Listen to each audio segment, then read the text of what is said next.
Good afternoon. I'm Kevin Walker, Senior Vice President of Public Policy for the Overland Park Chamber of Commerce. This interview is being conducted on behalf of the Johnson County Public Policy Council, which is comprised of the Chambers of Commerce in Johnson County and the Greater Kansas City Chamber of Commerce.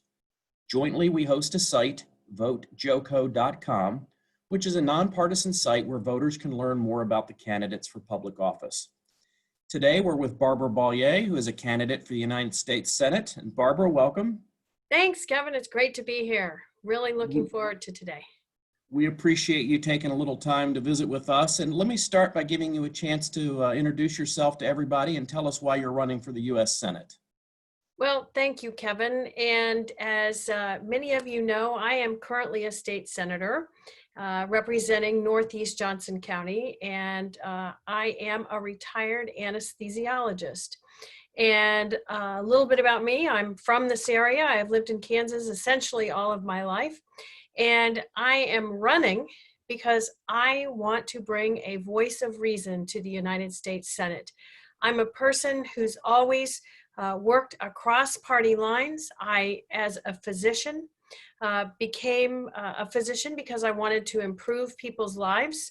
And that same plan translated into public service and being a public policy person as a state legislator. And my goal is to help people lead the best lives they can live. So I've established myself as a very independent voice over the time. I've spent 11 years in the legislature. And people know that many of them realize that I started and spent most of my life as a moderate Republican because I've always supported balanced budget, sound fiscal policy responsibility, and funding our education system. And over time, as the Republicans stopped doing that, and I found myself constantly at odds with Republican leadership on those very issues, and things like local control, I ended up switching parties after endorsing Laura Kelly across party lines. So I'm running because I'm needed. My voice is needed in Washington, and Kansans deserve a voice who won't be focused on partisanship or policies, but will really be focusing on the people and their needs. Great, thank you for that. And let's dig right into our questions. And I want to start with what you see as the top 2 or 3 business policy issues facing our country right now. Well, probably 1, 2, and 3. COVID has changed the landscape. So those issues, you can break them down into the economics, all right? Our economy is hurting because of COVID. So 2 things related to that. One is our healthcare policy, our healthcare system is in disarray. It is not functioning well enough to support the people of this country. And it definitely needs reform. And it couldn't have been more pointed out by COVID and the disparities that we're seeing between people and the challenges. So that is a very big issue. The economics of COVID are that many people are losing their jobs and businesses are struggling to stay afloat. So we need to work very clearly by reducing COVID. We've got to get it under control so that our businesses and our economy can flourish. In the interim for that, and it's going to take some time, we know, to get a vaccine and potentially other medications that can help in treatment. But as we wait, and what I look for from something we're really going to need, we're going to need help for our businesses, specifically with like we had paycheck protection loans. We're going to have to continue with support for our people, our businesses. And ultimately, we may need to look to having some type of workers program that I hope we can use to help our infrastructure either be repaired, maintained, or grown, particularly internet access, which is a huge issue. So it's really all kind of tied together with let's beat this pandemic down. Great. Well, thank you for that. And would you mind sharing with us a little bit about your views on federal tax policy? Sure. And it's been so interesting because having been in state government and moving to the federal level, I think it's kind of true no matter what.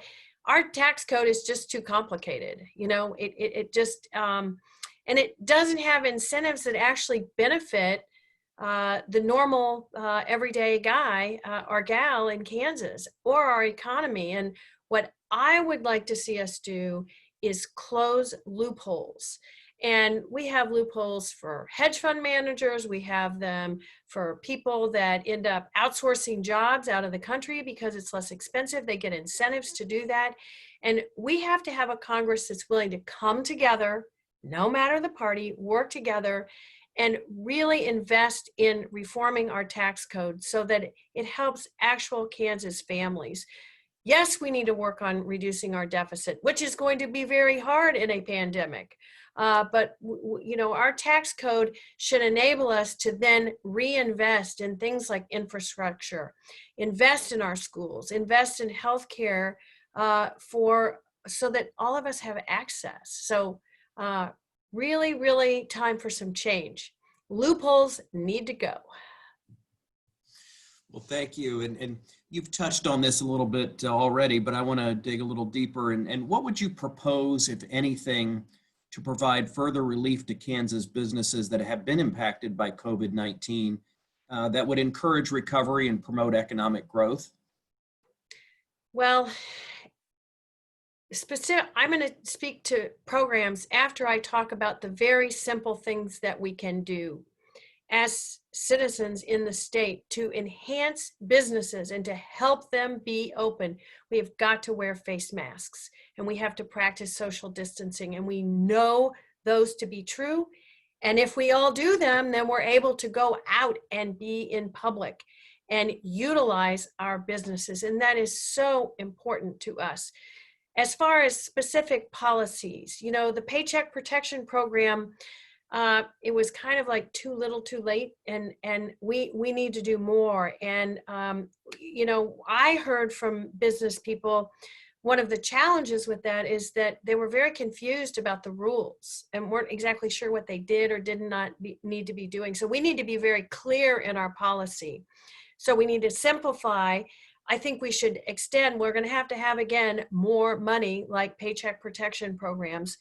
We want to make sure people can eat. So we need to have SNAP benefits extended. And that ties into people who have lost jobs. Businesses, unfortunately, have had to let people go. And now they're without income and they need to be able to eat. SNAP is something that really benefits our Kansas farmers. And because it's their food that helps people eat and that subsistence that comes from SNAP. So all of those things need to be helped with and done. But really, we're going to have to step up, come together, like I said before, and work on things that actually get down to the people and really support our small businesses appropriately. I want to transition to the international stage for the next couple of questions. And first, I want to ask you about your views on international trade and specifically on tariffs. I think we all know that we've really struggled in Kansas because of the trade and tariff policy that this administration has put forward. And I think ultimately nobody wins when there's a trade war. I know that for our Kansas farmers, our Kansas manufacturers, they're really struggling because of trade wars and these tariffs and aren't able to actually sell their products. So I look forward to hopefully ending those, but in the interim, as that continues, we need to be looking for new markets and extending our reach as a country. That means having good relationships with our allies so we can sell things together. I'm very pleased what we've done with Canada and Mexico in our trade agreement. That's really helped us recently. But we've got to continue along those paths And we just have to end those trade wars as soon as possible. So both our farmers, ranchers, manufacturers, they want to be able to sell and trade. They don't want aid. So that's what we need to be looking towards. And somewhat related to that, I'd like to have you share your views on our national immigration policy and specifically talk about whether you support or don't support employment-based immigration reforms to assist with workforce shortages. You know, Kevin, there's a lot of discussion over time about immigration. And what I have learned about Kansas is we are very dependent on immigrant labor to fulfill our jobs. Now, I am all for safety and protecting our borders. I'm not about open borders or allowing anyone in. We have a reason to have a border, and we should support that. We want our communities safe. But we need workers. 1 in 10 Kansas workers are actually immigrants, interestingly. And so we're reliant upon them to get this work done. So we need to move forward. Congress has failed. Washington has failed at moving any kind of reform forward for immigration policy. We have to have a path to citizenship for people. I know we've struggled in Kansas. People are concerned about DACA and about Dreamers. And we need, again, to establish a path to citizenship for people. Those children who were brought here, they have never known anything else. They are Americans for every practical purposes except for that piece of paper. And we've educated them, and they are paying taxes, and we want them to continue to do that and bolster our workforce and our economy. So we have a lot of work to do in Washington and to get reform up to 21st century standards. And but we need to ensure that people are safe. So, you know, like at the border, they need more help. For people to stop the smuggling of drugs in, we need to enhance the opportunity to check for those things at our ports of entry, at wherever people are bringing these things in. That's what we need to be working on, that kind of reform. Thank you. I want to come back to a couple of domestic related issues. And would you tell us your thoughts on long-term funding solutions for transportation infrastructure? Long-term funding for it is actually probably going to start in the short term. I think as we have COVID, and unfortunately it is the reality now, but what we need to kind of channel our answers through that lens. I look to the federal government to start a working program of some kind, because so many people are unemployed and are going to stay that way if we don't help in some way. So it's a great opportunity to build up our infrastructure, which includes transportation and those opportunities. Our rural farmers, ranchers, they are dependent upon our roads to get their produce, what they've made, to market. And we have to make sure that that is possible and done in a timely and appropriate fashion. So we need to support those things. We also know that through that horrible brownback tax experiment, a tremendous amount of money that was supposed to go to our transportation plan was diverted. So we have not maintained the infrastructure, our roads, our bridges, our overpasses, and the like, and we need to secure those and get them, make sure that they're safe. So I see a tremendous opportunity, sadly through COVID, but it will be an opportunity to work on our infrastructure. And even though, well, it is related to, transportation is related to the internet, because I think as we end up having more driverless cars and the like, we have to upgrade our system of transportation to include the safe way to do those things. And I'm certain that it includes internet accessibility as well, which goes into some other areas we can talk about later. But we have to be able to move.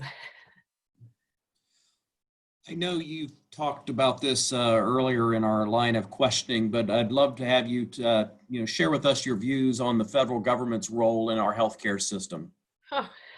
So I think most people listening know that I have been a tremendous advocate for Medicaid expansion in this state.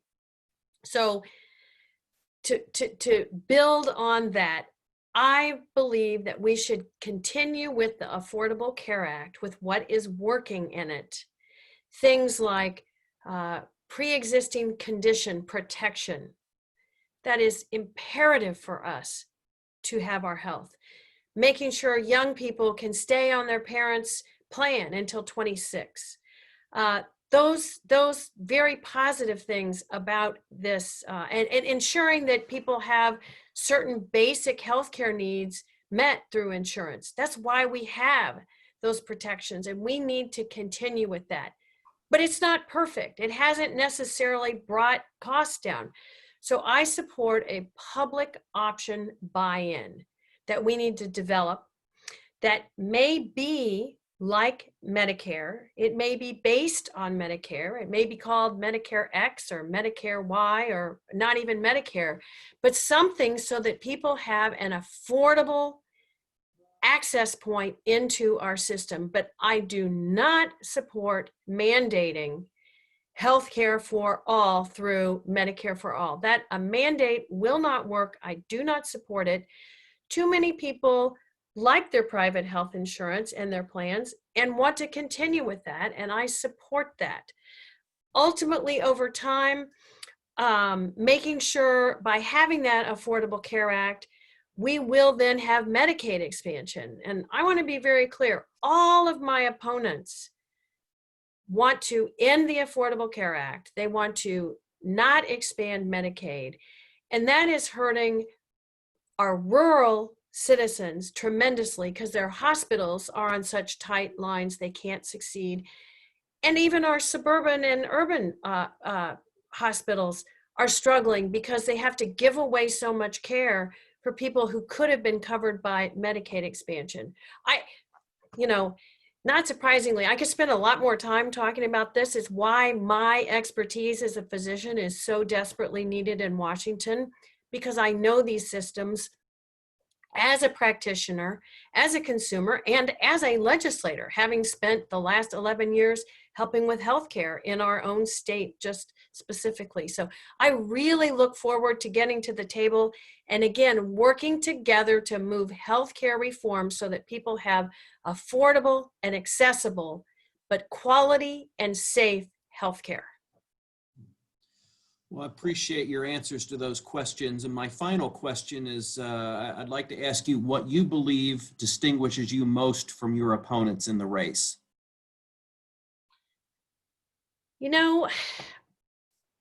What distinguishes me most is that I am about person over party. I am not about my own political ambitions. I'm running because I'm needed and was asked. It's never been like, oh, I've got to be the US Senator from Kansas. I need to be, and I'm stepping up to the plate. I am so concerned that all people do is stay in their partisan quarters, or corners. And I'm not about that. I'm about working together, listening, following data, and forming plans that we've come together to build that do the right thing for the people. And being the voice of Kansans is what my goal is. It isn't about representing a party. It's about the people and getting their needs met and bringing that to Washington. Barbara, I want to thank you so much for spending some time with us. And before we wrap up, I want to give you just a couple of minutes for you to make any closing comments you'd like to make, and we'll close it out with that. Thank you, Kevin. It's always a pleasure to see you and be with the chambers and know business and the economy is such obviously an essential part of who we are as Kansans and how we make it here. And pushing forward to strengthen that is always my goal. And I look forward to being that voice of reason for Kansans. and one who brings together local, state, and then with me on the federal level, and including the counties. We need to coordinate together and listen to each other. And I get that the chamber in, Johnson County may have different needs than the chamber in Garden City, but ultimately we're all good people that want good, strong jobs, the ability to work in this state, and to live a life of pursuing happiness, as we say in the Constitution. We want that opportunity, and all Kansans really, really strive for that. We're about neighbor helping neighbor, and that's what I look for. I look forward to being people's neighbor as I work in Washington to bring their messages from Kansas up there, and it will be a great opportunity for all of us to be represented well. So I really thank you for the opportunity to be here today and the work you all do. I look forward to working together. Well, again, we do appreciate your time today. And let me just close things out by reminding everybody that advanced voting currently is taking place both in person and your mail ballots. If you haven't got those sent in, you still have time to do that. And then, of course, primary election day is Tuesday, August 4th. And our polls are open from 7 a.m. to 7 p.m. So with that, we will wrap up for today. Great. Go vote. And of course, wear your masks, hand wash.